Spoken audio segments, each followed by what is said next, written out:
Halo ChatGPT, selamat siang. Gimana kabarnya hari ini? Halo, aku baik, terima kasih. Gimana dengan kamu? Ada yang bisa aku bantu hari ini?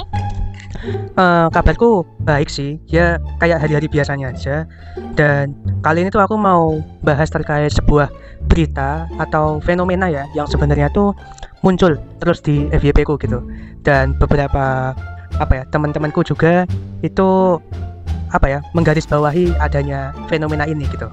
Wah, menarik sekali topiknya. Fenomena yang terus muncul di media sosial memang bisa memunculkan banyak pendapat dan perbincangan.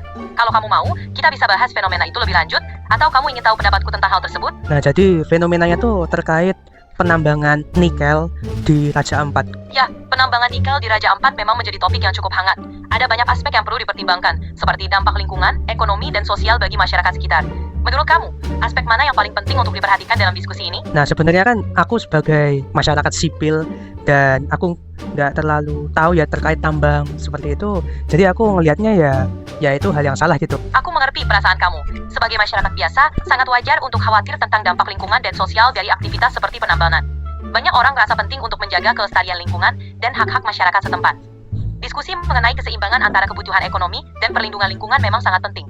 Kalau kamu ingin tahu lebih banyak atau diskusi lebih lanjut, aku siap membantu. Nah kan ya aku mau coba bahas itu juga terkait penambangan nikel dan ya belajar juga ya terkait hal itu. Sebenarnya nikel tuh apa gitu. Soalnya aku masih awam dan kurang tahu mengenai hal itu. Tapi yang aku tahu cuman sebatas ya penambangan kayak gitu merusak lingkungan gitu. Sebenarnya bukan cuma nikel doang, tapi batu bara, terus habis itu ya macam-macam sih sebenarnya.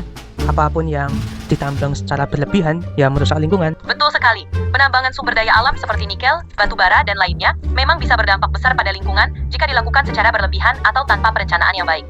Misalnya, deforestasi, pencemaran air, dan kerusakan habitat adalah beberapa dampak negatif yang bisa terjadi. Penting untuk memastikan bahwa penambangan dilakukan dengan cara yang bertanggung jawab dan berkelanjutan, agar manfaatnya bisa dirasakan tanpa mengorbankan lingkungan dan masyarakat sekitar.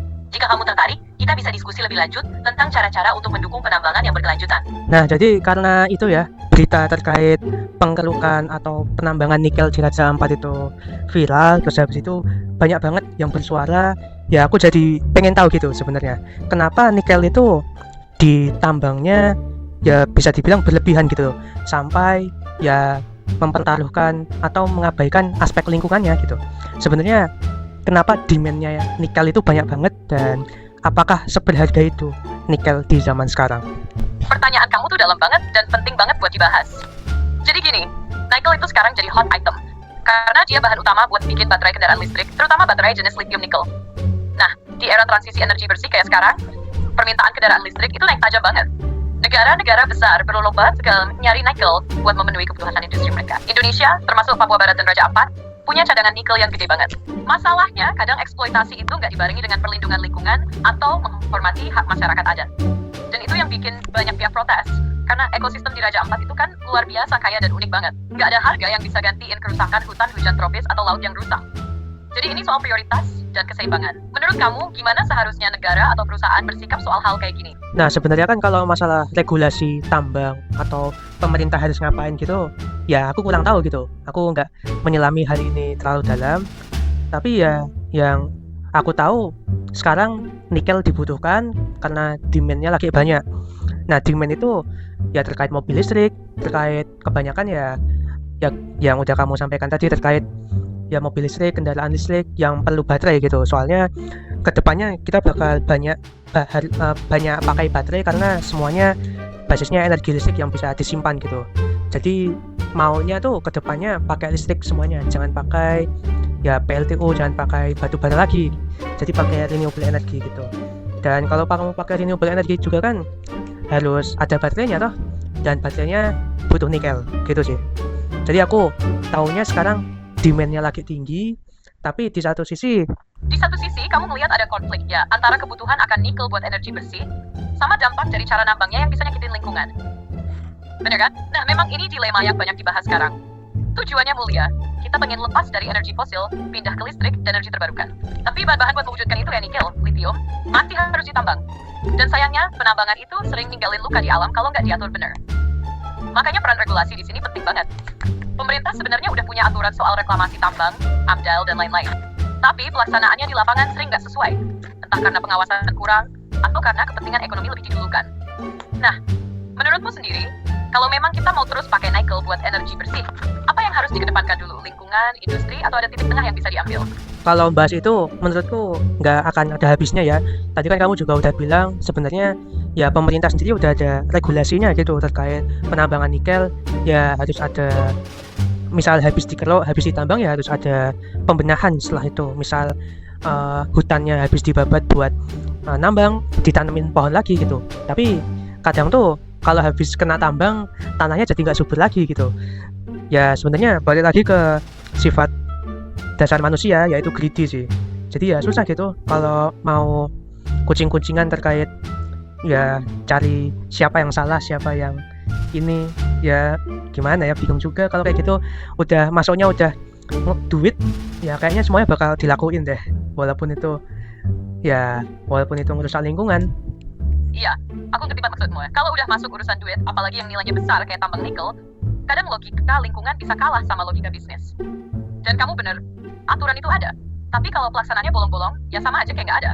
Dan soal sifat manusia yang kamu bilang greedy, itu juga jadi akar banyak masalah. Kadang bukan cuma soal individu aja, tapi sistemnya juga udah dibentuk biar terus ngejar untung. Jadi walaupun ada kewajiban reklamasi, kalau bisa ngelak dan nggak ketahuan, ya banyak yang ambil jalan itu. Ya kalau menurutku sih harus dicari sebuah solusi yang mana menguntungkan dua belah pihak gitu. Menguntungkan dari pihak perusahaannya yang mau nambang nikel, dan menguntungkan dari pihak ya masyarakatnya yang punya tanah itu gitu loh. Nah iya, itu kamu masuk akal banget sih. Harus win-win solution. Karena kalau cuma salah satu yang diuntungkan, pasti ujung-ujungnya timbul konflik. Masyarakat bisa protes karena lingkungannya rusak, atau perusahaan bisa merasa rugi dan nyari celah lain yang lebih merusak. Menurutmu, bentuk solusi win-win kayak gimana sih yang ideal? Misalnya, apakah cukup kalau perusahaan ngasih kompensasi uang ke warga? Atau harus ada hal lain juga kayak pelibatan masyarakat dalam proses, transparansi data, atau bahkan pembagian hasil tambang? Ya kalau itu sih menurutku itu ya human sense sih. Human sense, misal kayak harus pembagian hasil, terus habis itu ada uang untuk ya misal mau beli tanahnya gitu buat dijadiin tambang, ya harus masyarakatnya gitu loh, jangan digusur gitu. Terus dari situ ada transparansi juga, terus dari situ ada MOU-nya juga. Ya menurutku itu human sense ya buat mikir-mikir begituan. Nah iya, itu bener banget. Kadang hal-hal kayak gitu tuh nggak perlu teori tinggi, tapi cukup pakai rasa manusia aja ya kan. Kalau orang lain yang punya tanah, ya wajarlah dikasih tahu dulu, diajak ngomong, dan diajak sepakat bareng. Nggak langsung asal keruk aja. MOU sama transparansi itu penting banget sih. Kalau dari awal udah jelas hak dan kewajiban dua belah pihak, nggak ada yang ngerasa ditipu. Apalagi kalau masyarakat juga dilibatkan dalam pengawasan, itu bisa bikin trust tumbuh. Nah tapi gimana ya, setelah aku pikir-pikir lagi, kayaknya kalau mau hal ini ya, atau fenomena ini berhenti, atau fenomena-fenomena serupa yang serupa kayak gini tuh berhenti, menurutku harus cari solusi yang mana bisa dibilang ya tanda kutip menguntungkan pihak perusahaannya gitu, atau pihak yang mau nambang. Soalnya gimana ya, dari dulu tuh walaupun masyarakat yang kalah gitu loh, masyarakat yang terugikan, ya kayaknya tetap jalan gitu kan. Masih udah banyak gitu loh sebenarnya tambang-tambang yang merusak. Contohnya aku kurang tahu ya, tapi tambang-tambang emas, terus dari situ tambang-tambang batu bara itu kan sebenarnya secara nggak langsung itu merugikan masyarakat setempat, tapi sampai sekarang masih dilakukan dan ya masih berjalan gitu. Jadi untuk kedepannya sih harus kasih solusi ya untuk menguntungkan dari pihak tambangnya gitu, bahwa ini kita punya solusi nih, solusi yang lebih bisa tanda kutip ya lebih cuan daripada kalian nambang di Raja Ampat gitu.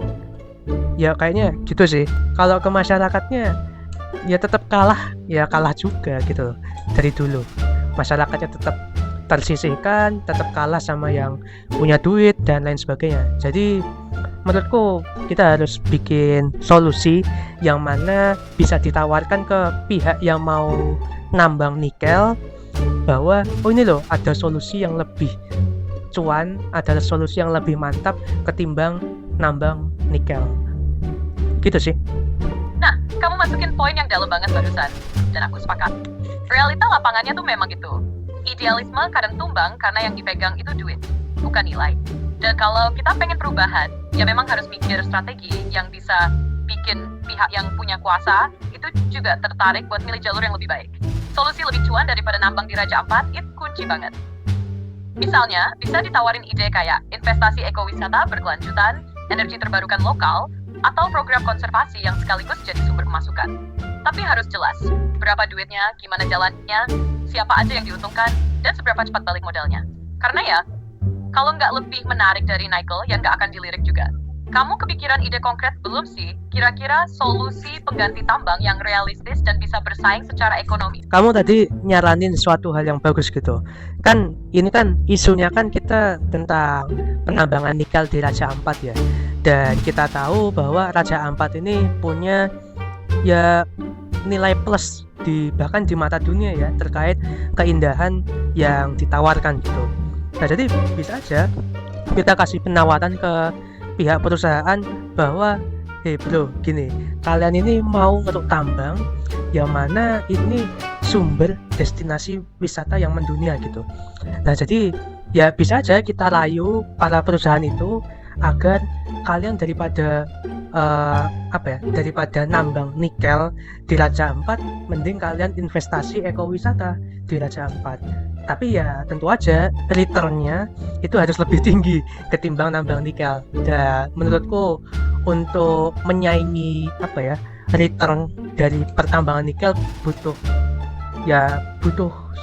memikirkan segala faktor dan segala variabel gitu. Soalnya yang mau kita saingi itu returnnya itu merupakan bisa dibilang bahan baku dari teknologi masa depan, dan itu susah sih menurutku. Tapi ya menurutku bisa dicoba ya. Oke, jadi tadi kamu sempat bilang ide yang keren banget. Gimana kalau perusahaan yang tadinya mau nambang nikel di Raja Ampat itu dialihkan fokusnya ke investasi ekowisata? Nah, ini masuk akal banget. Karena Raja Ampat itu udah terkenal banget secara global. Bukan cuma soal indahnya alam, tapi juga nilai ekosistem dan potensinya buat jadi destinasi wisata kelas dunia.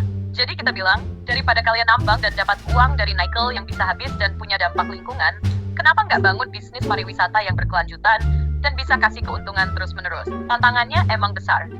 Karena tambang itu returnnya cepat dan besar.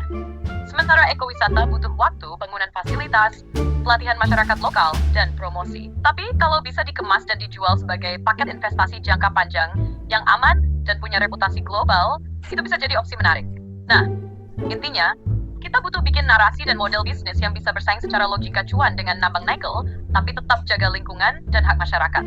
Kira-kira menurutmu, bagian mana dulu yang paling penting buat dibangun, biar investor tertarik pindah haluan ke ekowisata? Ya karena aku bukan dari itu ya, bisnis atau ekonom yang mahir, jadi aku mikirnya sih kalau ekowisata mau naik, ya kita bisa contoh dari sebuah daerah gitu atau sebuah wilayah yang ada di Indonesia sebenarnya, yaitu Bali. Bali kan bisa kita lihat bahwa itu merupakan destinasi yang udah mendunia gitu loh. Bahkan banyak bule atau orang-orang dari luar itu nggak tahu bahwa Bali dan Indonesia itu merupakan satu kesatuan gitu. Bahkan ada yang menganggap bahwa Bali itu ya Bali, Indonesia ya Indonesia gitu. Jadi ya sebenarnya kalau Raja Ampat diolah jadi kayak Bali, ya bisa nggak sih? Aku kurang tahu ya. Kan kalau kayak gitu kan harus memikirkan faktor geografisnya, terus habis itu faktor SDM-nya juga. Tadi sempat kamu bilang ya harus ada pelatihan juga dari SDM-nya gitu. Terus habis itu yang terutama juga dari infrastrukturnya. Apakah di daerah Raja Ampat udah memadai atau belum? Dan itu perlu dipikirkan gitu. Ya bisa juga di daerah Raja Ampat daripada dikeruk jadi tambang, ya masih penting lah kalau misal ada orang-orang ya orang kaya gitu yang mau investasi, ya bikin villa di sana, terus habis itu ya bisnis properti di sana, mungkin masih bisa, masih lebih mending lah ketimbang tambang gitu ya menurutku. Ya tapi balik lagi ya, itu butuh perjalanan yang panjang dan mindsetnya harus jangka panjang sih kalau mau bikin Raja Ampat tuh jadi destinasi wisata yang mendunia kayak Bali gitu. Jadi emang investasinya harus jangka panjang. Tapi ya kalau misal udah duluan nih investasi di Raja Ampat, bisnis properti atau beach club gitu atau ya yang lainnya gitu.